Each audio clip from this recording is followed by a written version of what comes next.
Ada orang baik, berjuang dia di partai, duduk dia sebagai anggota legislatif, tingkat kabupaten, tingkat provinsi, tingkat pusat DPR RI. Ya berjuanglah dia di situ.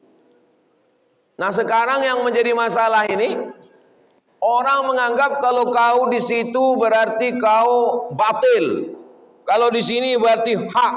Ini adalah pertentangan antara hak dan batil. Kita sekarang sedang perang Badar. Apa pula perang Badar sama kawan satu alumni? Wake up my friend. Bangunlah dari tidur panjang. Kita bukan sedang perang salib. Kita ini sedang perang gagasan. Yang namanya demokrasi ini adalah perang ide. Apa yang bisa kita lakukan untuk Kabupaten Kampar ke depan? Apa yang bisa kita lakukan untuk Provinsi Riau ke depan? Apa ide-idenya?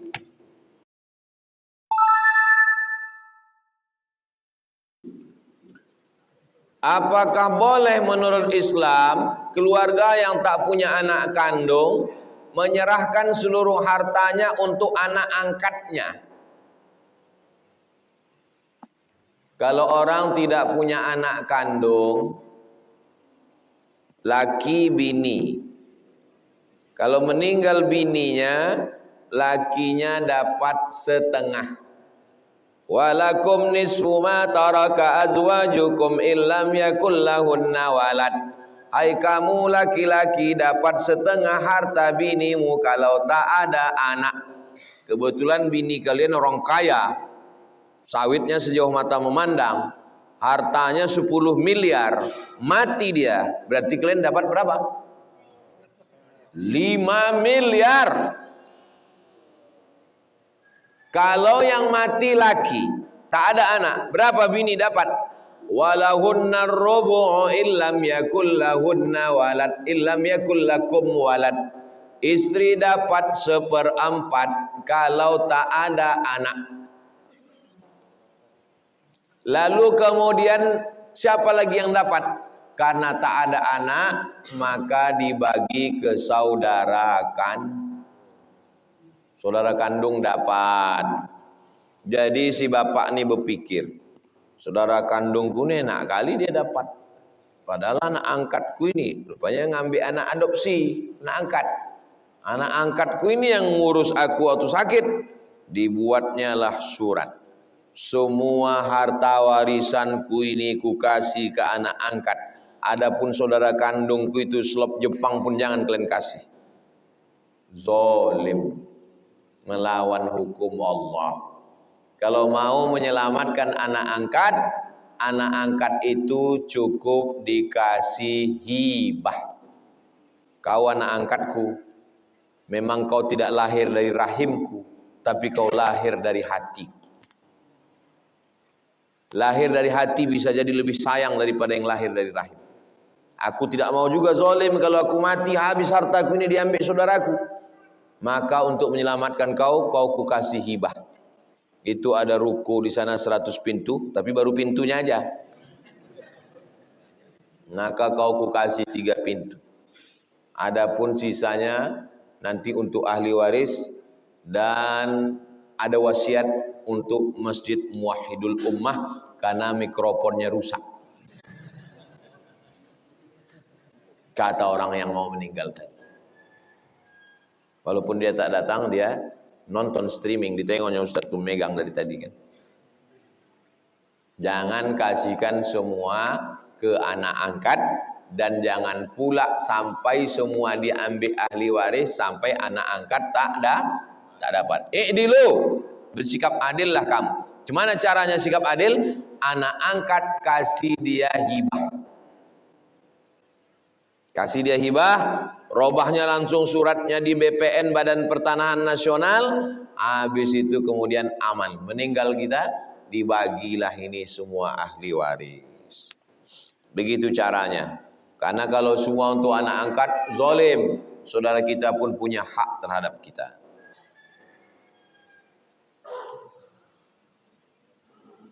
Saya mau bertanya sama Ustadz,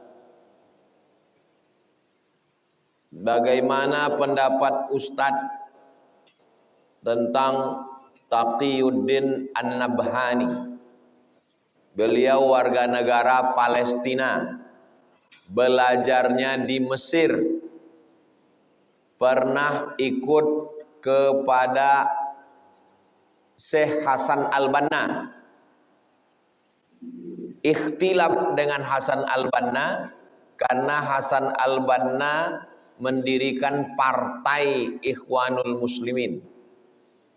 Menurut Hasan Al-Banna, untuk memperjuangkan Islam tidak bisa melalui koar-koar ceramah, mesti punya kekuasaan.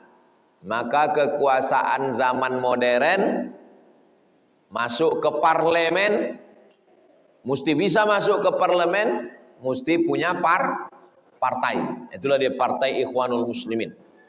Mau mencalon jadi bupati, wali kota, gubernur, presiden, mesti punya perahu. Perahunya adalah partai. Itu ijtihad Hasan Al-Banna. Sedangkan Taqiyuddin Nabhani, kata dia, partai ini demokrasi. Demokrasi ini dari barat, kafir, tauhid. Tidak bisa memperjuangkan Islam lewat partai. Mesti dengan khilafah. Disitulah persimpangan jalan. Dua-duanya orang soleh, dua-duanya orang baik, dua-duanya sudah meninggal dunia. Orang yang sudah meninggal dunia, uzkuru mahasina mautakum, Allahumma ighfir lahum warhamhum wa'afihim wa'fu anhum. Pengikut Hasan Al-Banna berteriak, kita perjuangkan Islam dengan partai, Allahu Akbar. Pengikut Taqiyuddin Nabhani, kita memperjuangkan melalui khilafah, Allahu Akbar. Berkelahi dua orang di jalan. Yang ketawa orang sekuler, orang liberal. Matilah kalian berkelahi, Allahu Akbar di jalan juga tadi. Jadi rasional saja. Untuk zaman sekarang, karena kebetulan masih pakai sistem demokrasi, maka diperjuangkan melalui partai. Melalui partai. Ada orang baik, berjuang dia di partai, duduk dia sebagai anggota legislatif, tingkat kabupaten, tingkat provinsi, tingkat pusat DPR RI. Ya berjuanglah dia di situ. Nah sekarang yang menjadi masalah ini, orang menganggap kalau kau di situ berarti kau batil. Kalau di sini berarti hak. Ini adalah pertentangan antara hak dan batil. Kita sekarang sedang perang Badar. Apa pula perang Badar sama kawan satu alumni? Wake up my friend. Bangunlah dari tidur panjang. Kita bukan sedang perang salib. Kita ini sedang perang gagasan. Yang namanya demokrasi ini adalah perang ide. Apa yang bisa kita lakukan untuk Kabupaten Kampar ke depan? Apa yang bisa kita lakukan untuk Provinsi Riau ke depan? Apa ide-idenya?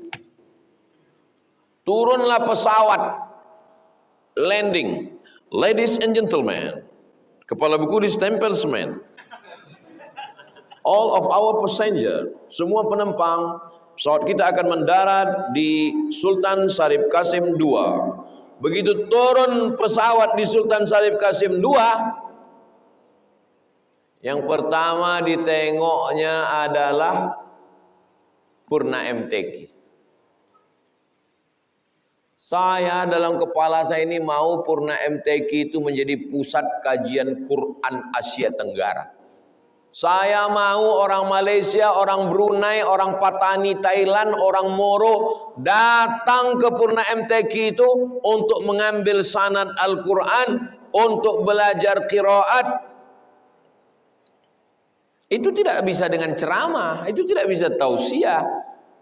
Dari mulai TK Quran, SD Quran, SMP Quran, SMA Quran, Sekolah Tinggi Ilmu Al-Quran, Institut Kajian Quran. Dari mulai kaligrafi Al-Quran, qiraat Al-Quran, tafsir Al-Quran, pusat Quran Asia Tenggara. Itu perang ide namanya. Itulah demokrasi. Nah, jadi apa yang bisa kita lakukan untuk Riau yang lebih baik ke depan? Rasa-rasa saya pula yang mau jadi calon gubernur. Oke, ketika suami mengatakan, ini suami nih, hati-hati kalian yang jadi calon suami. Apa kata suami? Aku tidak ridho dunia akhirat.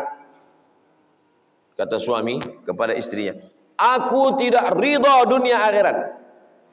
Apakah sudah jatuh talak? Talak itu ada dua. Satu namanya talak sharih. Satu namanya tolak kinayah. Kinayah ini tak jelas. Sharih ini jelas. Kau talak satu. Sorry, jelas. Ini pulanglah kau ke rumah orang tuamu. Tak jelas.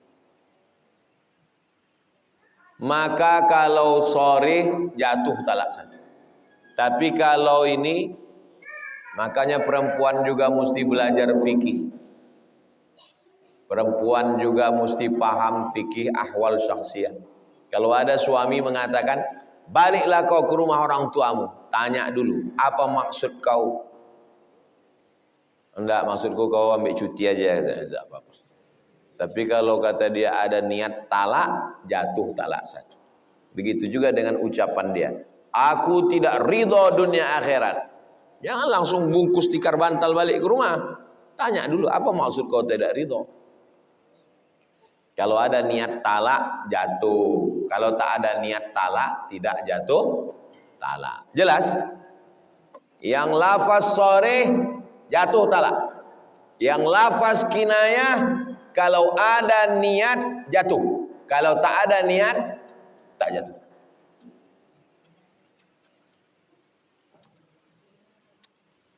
Ustadz, saya mau nanya kitab atau referensi dari kisah seorang anak yang bertanya kepada Sayyidina Umar bin Khattab tentang hak-hak anak terhadap orang tua. Kebetulan senior saya lagi bahas untuk tesisnya, belum dapat baca biografi Umar bin Khattab. Di mana dapat biografi Umar bin Khattab? Dalam Hayatus Sahabah, dalam Syiar A'lam An-Nubala, dalam Al-Kamal fi Asma'ir Rijal, dalam buku-buku akhlak. Maka nanti detailnya saya kirimkan ke siapa? Al-Fadin. Dalam satu hadis disebutkan shadaqatu burhan. As-shadaqatu burhan. Sedekah itu burhan, bukti. Tapi terkadang banyak juga orang yang sedekahnya tapi malas sholatnya. Bagaimana penjelasannya Pak Ustadz? Apa buktinya orang itu beriman? Sedekah. As-shadaqatu burhan, bukti. Burhan artinya nyata. Iman itu kan tak nyampak, tak nyata di dalam. Macam mana cara menampakkan iman? Asyhadu an la ilaha illallah. Lisan. Macam mana cara menampakkan iman? Badan. Allahu Akbar. Macam mana cara menampakkan iman? Sedekah. 3. Lisan, badan, sedekah. Amal itu ada 4. Amal hati, amal lisan, amal badan, amal harta. Amal hati, iman. Menampakkan iman, syahadat. Menampakkan iman, badan. Menampakkan iman, sedekah. Macam mana kalau ada orang bersedekah rajin tapi tak sembahyang? Menurut mazhab Hambali, orang yang tak sholat kafir. Orang yang tak sholat kafir. Orang yang kafir runtuhlah semua amalnya. Habis. As-sholatu imaduddin, sholat tiang. Kalau udah tiang ini tumbang, hancur semua bangunan ini. Tapi kalau tiang masih ada, bangunan tetap kokoh. Walaupun rusak, cuman mic-nya aja. Susah saya melupakan mic ini. Udah berusaha saya melupakannya, tetap ingat juga. Semanalah. Menurut mazhab Hambali. Kalau Bapak Ibu pernah dengar ceramah, Ustadz ngomong begini. Siapa yang suaminya tidak sholat, otomatis istrinya itu sudah cerai. Pernah tak dengar ceramah gitu? Itu mazhab Hambali. Maksud dia fasah, bukan tolak. Kalau suami yang mencerai, tolak. Kalau istri yang menggugat, khulu'. Tapi kalau suami yang tiba-tiba keluar dari Islam, namanya fasah. Maksud Ustaz itu, siapa yang suaminya tak sembahyang, menurut mazhab Hambali kafir, maka istrinya sudah otomatis tidak punya ikatan lagi sama dia. Itu mazhab Hambali, mazhab yang paling keras. Mazhab kita agak lapang sikit. Mazhab Syafi'i, kalau orang yang tak sembahyang itu karena malas, fasik. Abang kenapa tak sembahyang? Aku malas dek, fasik. Tapi kalau dia tak sembahyang karena ingkar, abang kenapa tak sembahyang? Aku tak percaya dengan sembahyang, kafir. Jadi kalau fasik, jadi suami saya ini fasik Pak Ustadz. Enggak apa-apalah punya suami fasik. Namanya siapa? Namanya fasik. Nanti balik dari sini, fa sini fa. Apa kau bilang pap? Fasik. Fasik itu maksudnya fafa yang asik. Tak sembahyang.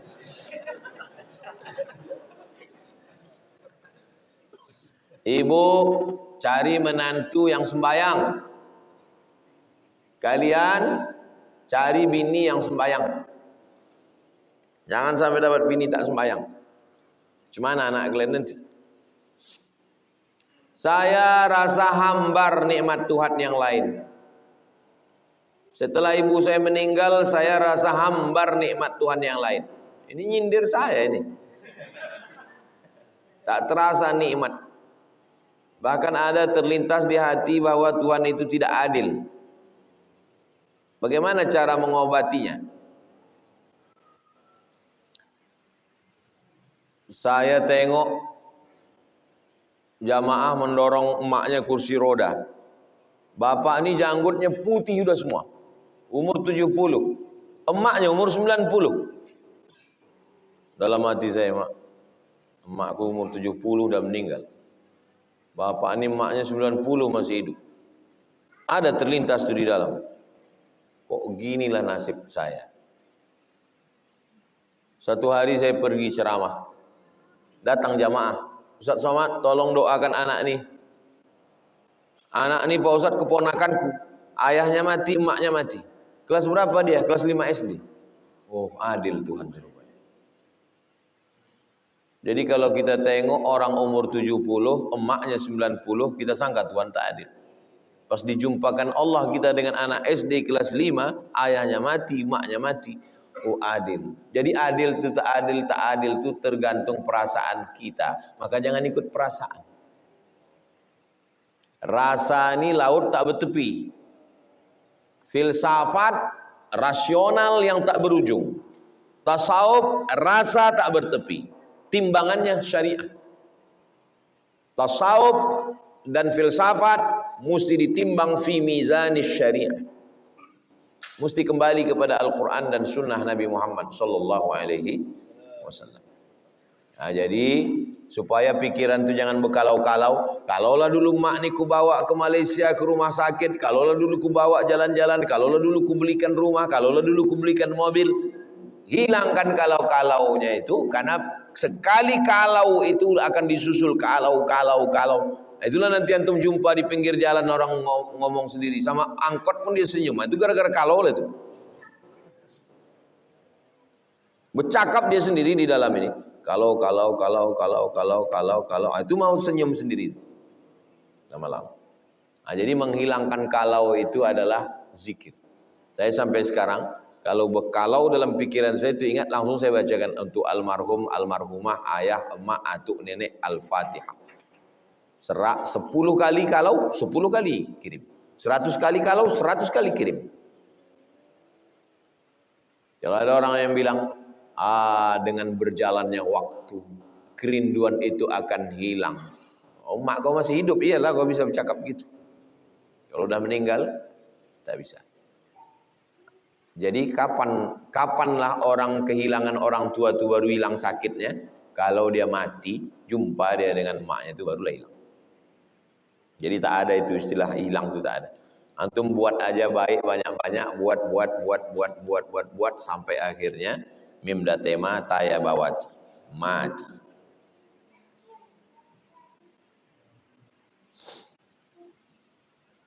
Saya sedang meneliti tentang hasad dalam hadis riwayat Ahmad bin Hanbal.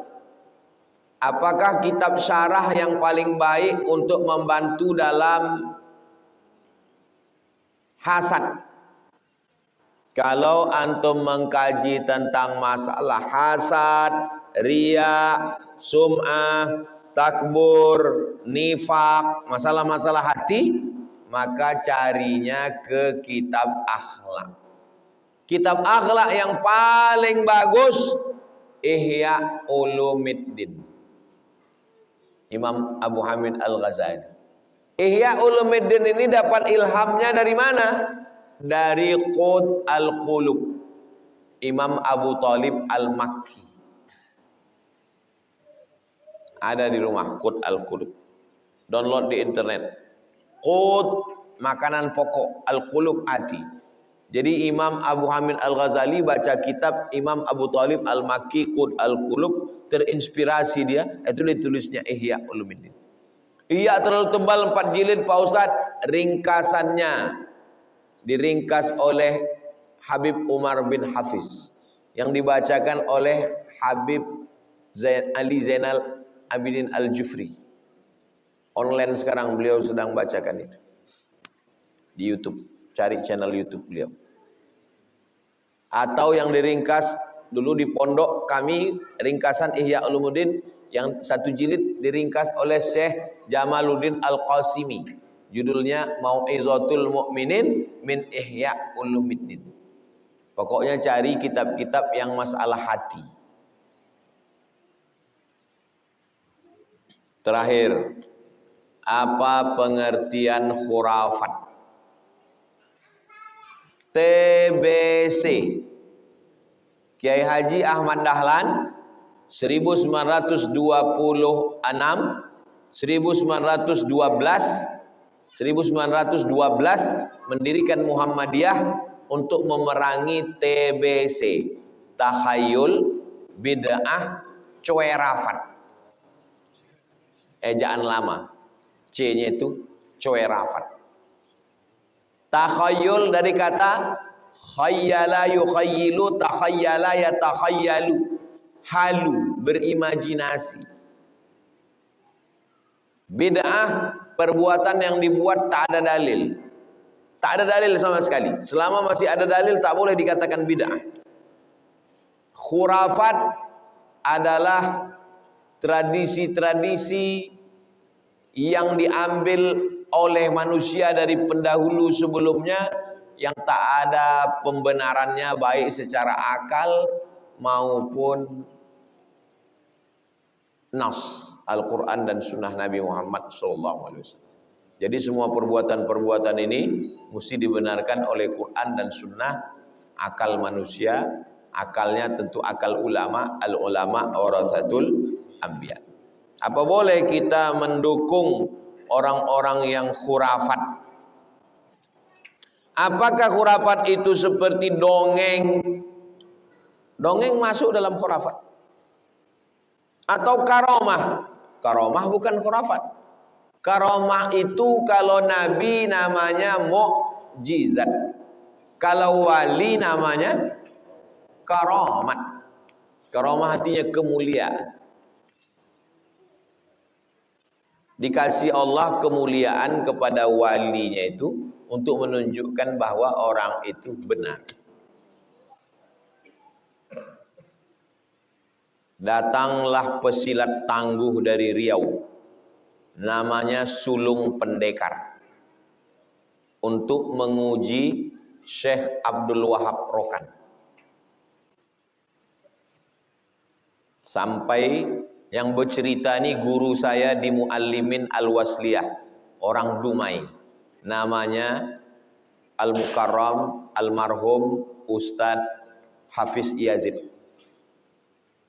Bercerita di kelas waktu saya masih SMP Sanawiyah.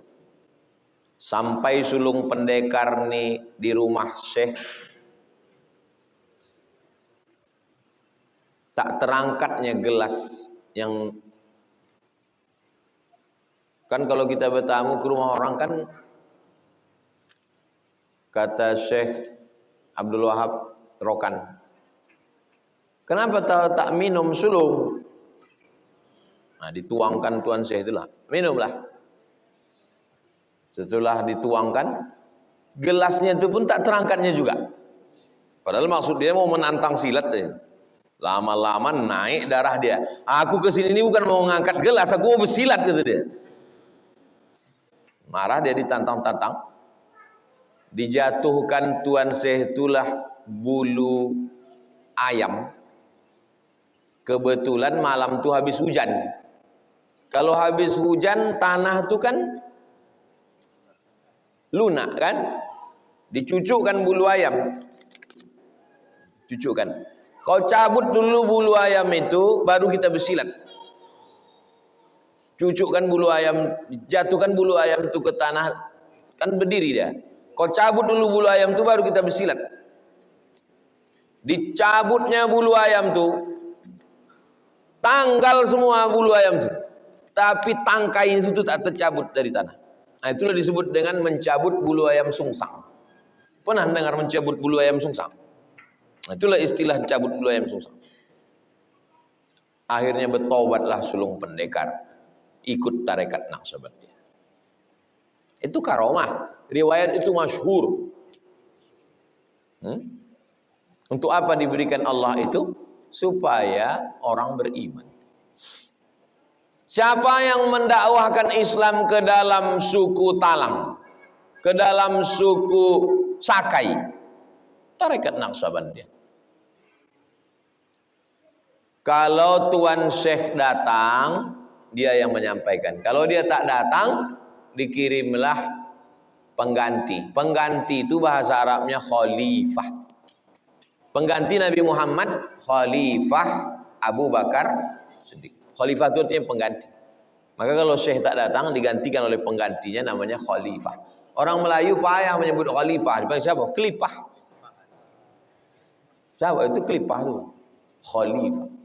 Maka dikirimlah khalifah ke suku Sakai. Maka batin-batin yang ada di dalam terganggu dengan kehadiran khalifah. Kata batin, kalau kau mau tetap bertahan di dalam ini, sunat aku. Kalau bisa kau menyunat aku, berdakwahlah kau sini. Kalau tak bisa menyunat, angkat kaki dari hutan Riau. Kata khalifah yang dikirim dari Silam, kalau untuk menyunat Tuan Batin tak perlu aku, cukup murid aku saja. Tak perlu aku. Kata muridnya, kalau untuk menyunat kau tak perlu pakai batang bawah parang nih, cukup dengan atasnya aja. Diputarnya sekali, putus. Belum pakai bawahnya lagi, belum pakai atas. Pop sekali, lepas ke bawah. Itulah awal batin itu bersunat. Itulah mereka itu bersyahadat. Bukan pakai tablik akbar. Cerita itu ditulis oleh budayawan Riau, UU Hamidi. Dicetak bukunya oleh UIR Press. Kontribusi tarekat Naqsabandiyah dalam pengislaman suku Sakai. Baca.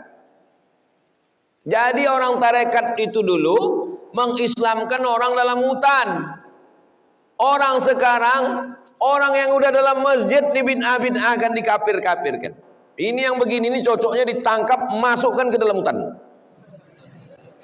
Ini yang membid'ah-bid'ahkan orang dalam masjid ini, dikirim intel-intel ke masjid, asal ada membid'ah-bid'ahkan, tangkap, masukkan ke dalam hutan-hutan sana. Hutan Papua, hutan Kalimantan, masukkan. Dia digulai orang itu dia. Itu yang namanya dakwah itu. Ini dakwah. Banyak orang masuk Islam karena karomah wali-wali Allah. Saya termasuk orang yang sering cerita karomah atau jarang cerita karomah? Jarang saya cerita karomah. Kenapa? Karena tak banyak akal orang siap menerima. Nah, ini kan memang kalau kajian kitab dengan kajian subuh itu memang orang yang sudah siap menerima. Itu maka saya cerita karomah. Kalau di tabligh akbar, jangan sampai kita cerita karomah jadi ejekan, jadi olok-olokan orang. Jangan cerita karomah di medsos jadi ejek-ejekan orang, orok-orokan orang. Nah, kalau mau baca karomah-karomah, nama kitabnya Jami' Karomatil Aulia, ditulis oleh Syekh Abdul Wahab Asy-Sya'rani. Jami' Karomatil Aulia.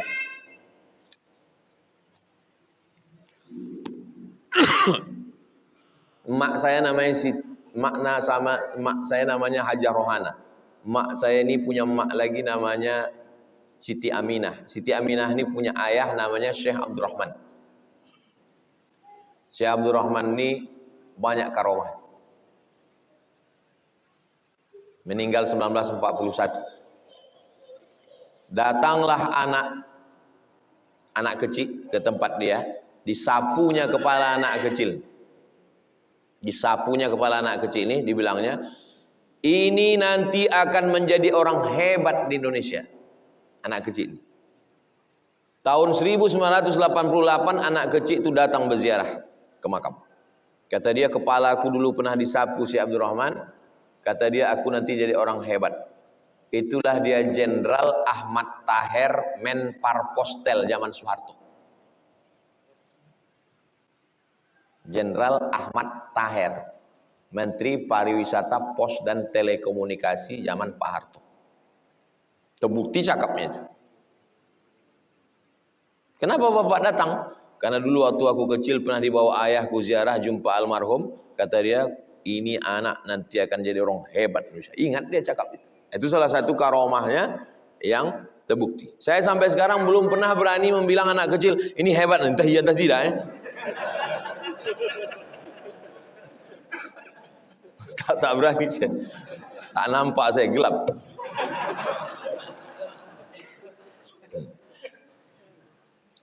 Jadi Syekh Abdurrahman ini punya anak. Anaknya cantik, perempuan. Ada orang bernazar, nanti kalau dapat ikan, ku bawa ke tempat Tuan Syekh itu, mau ku tengok cemana anak gadisnya yang cantik itu. Dapatnya ikan, dibawakannya lah. Sampai di dalam rumah itu, kata Tuan Syekh Abdurrahman, dipanggilnya lah anak gadisnya. Keluarlah kau, ada orang mau menengok kau.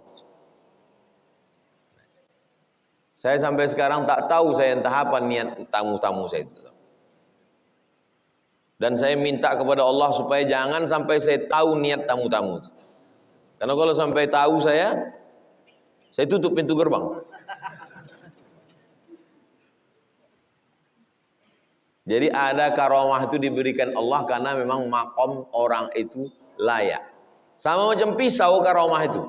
Kalau pisau itu dikasihkan ke anak kecil, habislah dipotong-potong. Bayangkan antum kalau karomah itu diberikan, karomah yang tadi itu diberikan Allah ke saya. Apa enggak mati haters-haters saya itu semua? Karomah yang bulu ayam sungsang tadi, kalau dikasihkan ke saya, yang ngejek-ngejek saya di pilkada ini, apa tak mencret semua itu saya buat. Jadi kata Allah, Somad, kau tak usah aku kasih karomah, kau cukup viral aja dulu. Itu pun aja udah mau mati menahankan. Mudah-mudahan kita diberi Allah sesuai yang baik untuk kita. Makanya kalau berdoa itu, ya Allah kasih aku yang baik untuk aku, untuk keluargaku, untuk imanku, untuk agamaku. Kalau tak baik tak usah. Ya Allah, Kalau antum berdoa baik kesubuhan nampak motor baru keluar 250 cc, ya Allah, kalau memang motor ini baik untuk aku, baik untuk keluargaku, baik untuk imanku, jadikanlah dia milikku. Tapi kalau tidak, biarlah yang lama ini aja ya Allah. Untuk apa antum dapat 250 cc? Tak pernah lagi lewat di jalan Kamboja. Asal lewat, setiap ditanya, kau kenapa tak hadir? Kencang kali gasnya. Asal sekali gas sampai ke Bangkinang. Baguslah yang kap 70 tapi belok ke jalan Kamboja kan? Begitu juga dengan jodoh. Ya Allah, kalau memang anak semester 8 ini baik untuk aku, baik untuk agamaku, nikahkanlah aku dengan dia. Tapi kalau tidak, bagus dosen ini aja. Mudah-mudahan Allah memberikan kita yang baik untuk kita insyaallah. Al-hazin niyah al-Fatihah. A'udzubillahi minasyaitonir rajim. Bismillahirrahmanirrahim. Alhamdulillahirabbil alamin. Arrahmanirrahim. Maliki yaumiddin. Iyyaka na'budu wa iyyaka nasta'in. Ihdinas siratal mustaqim. Siratal ladzina an'amta 'alaihim ghairil maghdubi 'alaihim waladdallin. Amin. Allahumma shalli ala sayyidina Muhammad wa ala ali sayyidina Muhammad.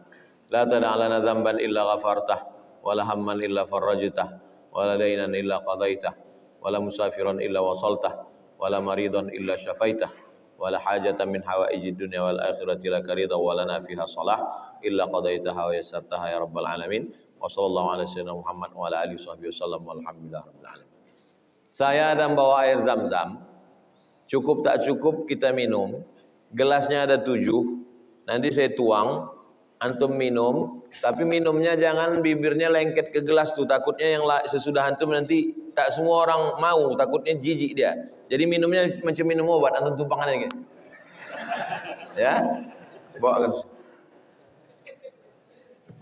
Mohon maaf Ustaz.